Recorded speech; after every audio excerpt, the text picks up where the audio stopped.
Hello friend, welcome to my YouTube channel. I मैं स्वतंत्र पटेल और आज हम आपको केमिस्ट्री पढ़ाएंगे। केमिस्ट्री में आज क्लास 12 के फर्स्ट लेसन सॉलिड स्टेट के एक्सरसाइज को डिस्कशन किया जाएगा। आज बारी है क्वेश्चन नंबर 10 की, तो चलिए शुरू करते हैं। तो क्वेश्चन नंबर 10 क्या कहता है?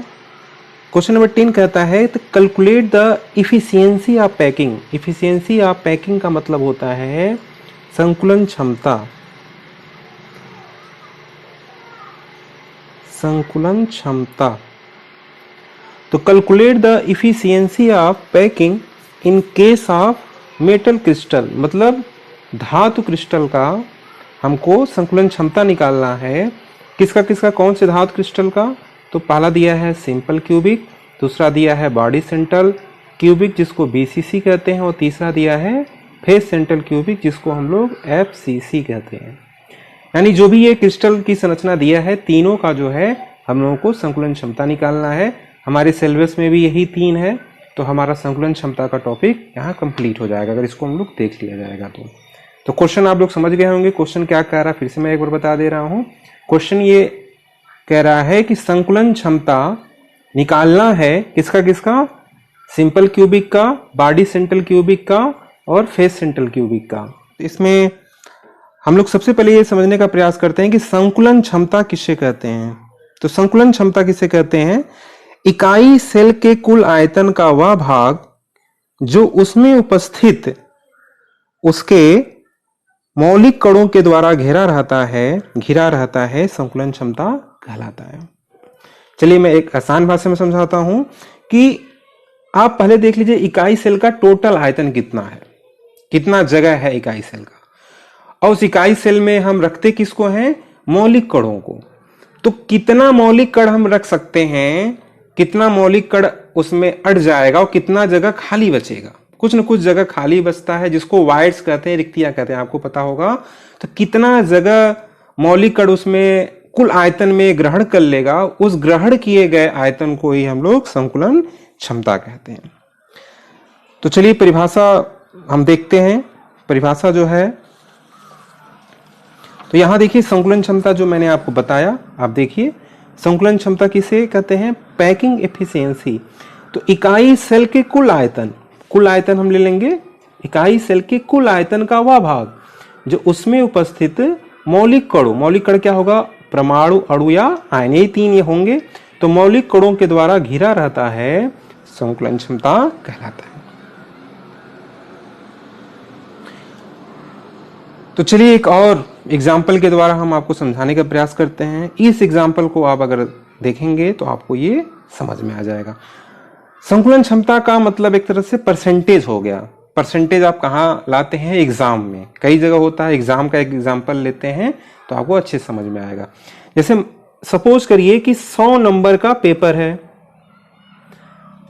तो किसी एक बच्चे ने या आपने जो है उसमें 100 में 100 ना ला के 60 नंबर ला दिया। 100 नंबर टोटल ला सकते थे, लेकिन आपने पूरा स्थान नहीं भरा। स्थान भरने के लिए कितना था? 100। कितना नंबर लाने के लिए था? 100, लेकिन आप कितना लाए? 60। तो आपका अगर संकुलन क्षमता निकालना हो तो कैसे निकालेंगे? आपने कितना नंबर लाया और कितने में लाया, टोटल कितना था 100 और कितना लाया 60, और गुणे हम क्या करेंगे 100, तो आ गया 60%। यही संकुलन क्षमता है। एक और एग्जांपल, जैसे मान लीजिए 200 नंबर का कोई पेपर है और आपने 60 नंबर लाया, तो कुल कितना जगह था, कुल कितना नंबर था? तो 200 नंबर था। ध्यान सुनिए, कितना नंबर का था? 200 नंबर का। आपने लाया कितना? 60 नंबर लाया। 200 का कुल नंबर था, आपने 60 नंबर लाया, तो आपका संकुलन क्षमता का निकालना है, परसेंटेज निकालना है। तो कैसे निकालेंगे? तो आपने कितना लाया? 60, कितने में, कुल कितना जगह था, कितना नंबर का था? 200, गुणे 100 करेंगे, कैलकुलेट करेंगे तो 30% आ जाएगा। तो आप संकुलन क्षमता समझ गए होंगे कि इकाई सेल के कुल आयतन मतलब कुल नंबर का वह भाग जिसमें मौलिक कण उपस्थित रहता है या मौलिक कणों के द्वारा घिरा रहता है, या मौलिक कण जितना उपस्थित मतलब जितना वो लाया, तो संकुलन क्षमता कहलाता है। ये आप समझ होंगे। अब जैसे आप देखिए यहाँ पे इकाई सेल हम एक ये यूनिट सेल है। अब यूनिट सेल जो है उसमें जो कण होते हैं वो कहाँ पाए जाते हैं, आपको पता होगा। सिंपल जो क्यूबिक सिस्टम है मैं बना रहा हूं उसका यूनिट सेल है ये। जो घटक कण रहेंगे वो कहाँ पाए जाएंगे, कोनों पर। तो जो घटक कण पाए जा रहे हैं कोनों पर, अच्छा ये एक बात और आप ध्यान समझिएगा कि यहाँ पे जो हम ये डॉटेड लाइन के द्वारा दिखा रहे हैं कण है, और कण वास्तव में इतने छोटे नहीं होते हैं। कणों का वास्तविक आकार एक चित्र के द्वारा मैं दिखा रहा हूं आपको। एक चित्र देखिए, ये सिंपल क्यूबिक सिस्टम का चित्र आपके सामने है, और इसमें देखिए कि जो घटक कण हैं वो आकार में कितने बड़े हैं, और एक घटक कण जो कोने पर है दूसरे घटक कण के कोने से जुड़ा हुआ है, और बीच में देखिए कुछ रिक्तियां बच रही हैं जिनको वाइट्स कह रहे हैं। तो कुल यूनिट सेल में ये जो घटक कण हैं ये ज्यादातर हिस्सा जो है घेर ले रहे हैं यूनिट सेल का, लेकिन कुछ न कुछ जगह जो है खाली बच जा रहा है। तो जो हिस्सा यहां घेर रहे हैं उसी को संकुलन क्षमता कहते हैं। तो आइए देखिए यहां पे जो हमने यूनिट सेल बनाया है ये सिंपल क्यूबिक यूनिट सेल है। इसमें जो घटक कण हैं ये वास्तव में क्या होते हैं, बहुत बड़े होते हैं, लेकिन इसको उसके केंद्र को हम लोग डार्ट के द्वारा दिखाते हैं ताकि जो फिगर बन रहा है, जो चित्र बन रहा है, ज्यादा कंफ्यूजन ना हो।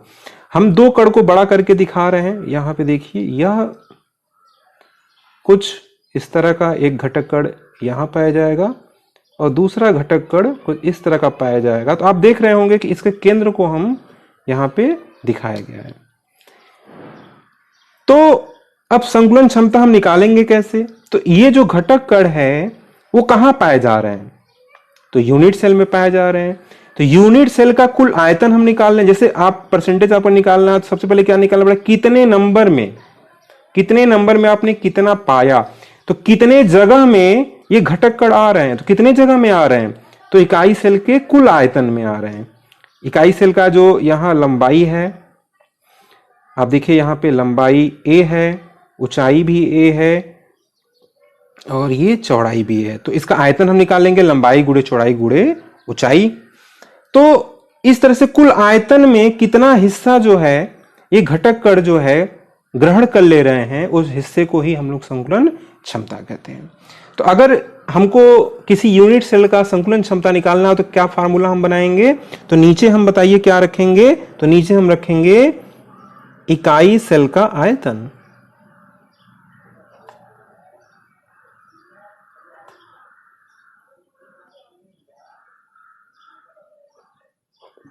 नीचे हम रखेंगे इकाई सेल का आयतन, क्योंकि ये कुल आयतन वही है जिसमें घटक कण रहेंगे, इसी इकाई सेल के आयतन में घटक कण आएंगे।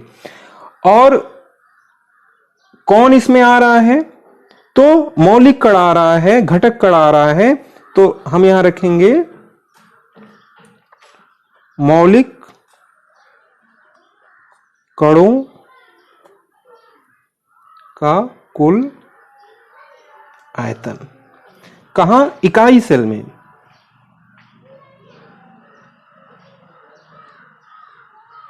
इकाई सेल में मौलिक कणों का कुल आयतन बटे उस इकाई सेल का आयतन जिस इकाई सेल में वो मौलिक कण प्रेजेंट है।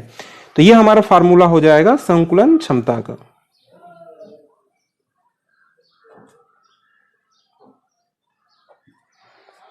ठीक है ना, संकुलन क्षमता बराबर हो जाएगा कुल, नीचे वाला कुल रखेंगे, ऊपर वाला कितना ग्रहण किया। जैसे आप 200 नंबर पाए हैं, सॉरी आपने जो है, जैसे आपने 200 के पेपर में 60 नंबर पाए हैं, तो नीचे हम क्या रखते हैं कुल, और ऊपर जो आपने पाया है। तो नीचे हम क्या रखेंगे, कुल आयतन। तो कुल आयतन क्या है, इकाई सेल का आयतन है। इकाई सेल के आयतन में ही मौलिक कण आएगा, उसी में स्थान ग्रहण करेगा। तो इकाई सेल नीचे हो गया और मौलिक कण ऊपर हो जाएगा। जो मौलिक कण क्या होता है, जो इकाई सेल जिनसे मिलकर बना होता है। तो मौलिक कण जो है इकाई सेल के अंदर आएंगे, और यहां लास्ट में हम क्या कर देंगे, गुणे 100। अब हमको पता है इकाई सेलों का कुल आयतन हम कैसे निकाल सकते हैं, तो हम निकाल सकते हैं एक कण का आयतन गुणे इकाई सेल में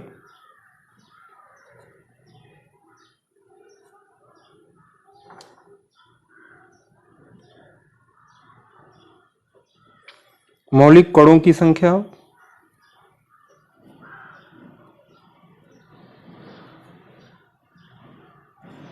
बटे इकाई सेल का आयतन।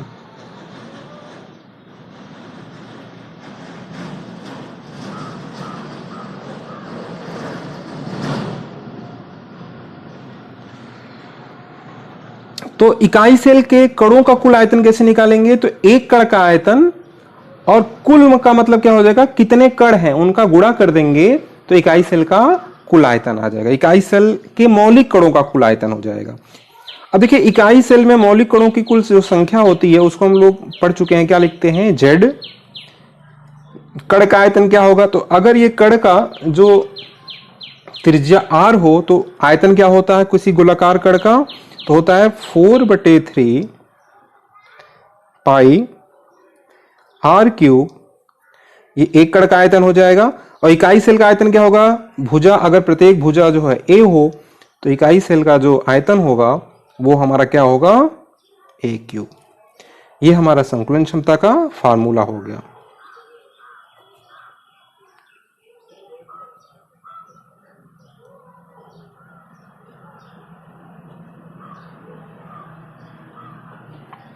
और यहां गुणे हम क्या करेंगे? 100। इस फार्मूले को हमको याद कर लेना है। और हमारा जो भी यहाँ हम लोग सॉल्व जब करेंगे, सिंपल क्यूबिक का क्या होगा, बॉडी सेंट्रल का क्या होगा और एफसीसी का क्या होगा, तो यही फार्मूला का हम लोग यूज करेंगे। इस फार्मूले का कैसे यूज किया जाएगा? तो यहाँ ए और स्मॉल आर में रिलेशन निकालेंगे और हर क्वेश्चन में हम देखेंगे एक ऐसा पैटर्न आपको बताएंगे कि आप जो है उस पैटर्न को फॉलो करेंगे तो चुटकियों में पूरा क्वेश्चन आपका सॉल्व हो जाएगा। और ए और आर के बीच आप रिलेशन निकाल लेंगे, बहुत ही आसानी से आप निकालेंगे। तो ए और आर के बीच में रिलेशन निकालेंगे और आर आर आपस में कट जाएगा। तो हर क्वेश्चन में हम ए बराबर आर लिखेंगे, ए का बदले हम आर की वैल्यू लिखेंगे और आर आर को काट देंगे तो संकुलन क्षमता हमारा यहाँ पे आ जाएगा। तो संकुलन क्षमता इस तरह से आप लोग समझ गए होंगे। तो संकुलन क्षमता क्या होता है? तो इकाई सेल के कुल आयतन में कितना हिस्सा जो है मौलिक कण जो है घेरा रह रहा है उसी को हम लोग संकुलन क्षमता कहते हैं। तो चलिए हम लोग जो है सिंपल क्यूबिक सिस्टम का संकुलन क्षमता निकाला जाए। तो चलिए